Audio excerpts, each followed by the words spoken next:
guys, Hailey, Lain, aka Key Black here, and welcome back to another episode of Off the Cuff. And as I mentioned last week, I want to continue talking about Slayers today, and in particular, I want to talk about the villains of Slayers. I've been completely taken on this rewatch. We've now finished the first season of Slayers. We're on to Slayers next. We're about halfway into it, I want to say. But I've just been completely taken with the villains in this series. Like, I feel like I've only recently started to really appreciate villains in stuff in general. Like, I just spent 3 episodes talking about Bakura from Yu-Gi-Oh! But there really haven't been a whole lot of, really compelling villains in more recent stories. I kind of mentioned something like this when I was talking about the Gals of Inuyasha, right? Where it's like stories that are younger than 20 years old, I want to say. I don't know, they're kind of missing something in the level of sincerity. And what has been so fantastic, specifically about the villains in Slayers, is how freaking scary they are. I don't mean all of them. I mean the first one, Rezo. If you guys haven't seen Slayers, first off, I highly recommend watching it or reading it. But Rezo the Red Priest is the first major villain in Slayers. He's kind of the big bad for the first half of the first season. And he's introduced as kind of this, like, everybody loves the guy. He's this very well-liked cleric who travels around and heals people and, does all these good things.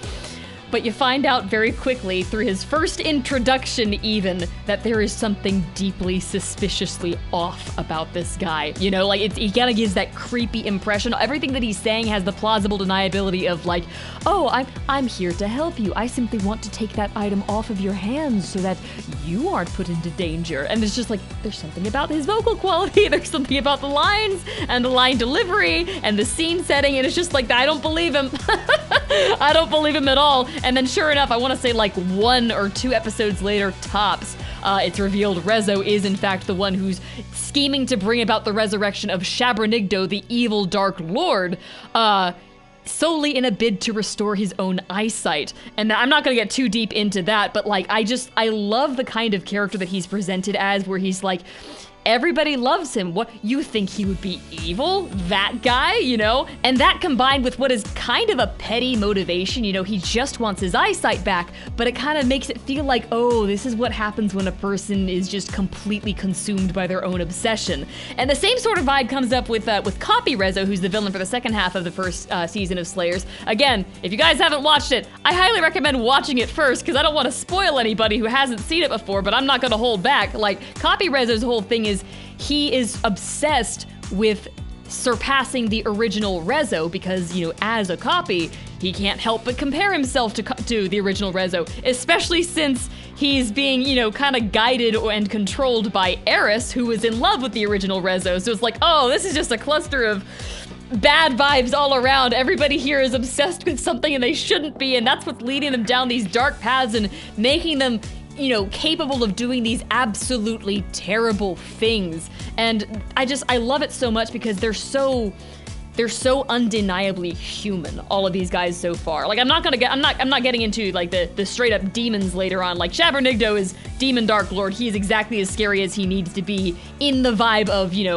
a scary demon lord. But like the human bad guys in particular, there's just something wonderful about how sincerely they're portrayed and how easy it is to believe that, yeah, this is somebody who would absolutely rip you to smithereens. Halciform in the second season and Slayers next, same kind of thing. He's like, he's basically Pegasus from Yu-Gi-Oh, doing it for love. He's trying to revive his deceased loved one, but in the process, he makes a deal with a demon and is willing to, completely do terrible things to completely innocent townspeople. He's experimenting on them. He's making these homunculi. He's doing all these kind of I'm kind of mixing my things here. There's 2 different versions of the Halciform story between the books and the anime. Both of them are scary. I don't want to get too much into it because I'll get confused. But like, even with Halciform, again, superhuman motivation, super convincing, and that, I don't know, it's just refreshing. It's refreshing that the author and that the anime writers as well, it's like they're taking the audience seriously enough to believe, like, look, these are bad guys. This is what a villain is like. These are the lengths to which a human being can go and would be willing to go when completely obsessed with something. And it's like, yeah, you know what? I miss that kind of a villain. I like I like the fact that they have their fitting ends. They're not necessarily redeemed, per se, but you kind of feel bad for them, or you kind of empathize or sympathize with them in the way that, like, that is a human being that went terribly wrong and became a really horrifying person, but they're still human at the end of the day. And I was just like, there's just something really wonderful about that. At any rate, guys, thanks so much for listening and for watching. I'm gonna cap it off there. I didn't even get to talk about Zangulus, Rummagen, and Martina, but probably talk about them in some other context later. And I hope to see you guys in the next episode. I am probably going to continue with talking about Slayers with the light novels next, because I have been binging those. So I look forward to the next time, guys. Thanks so much. I'll see you then.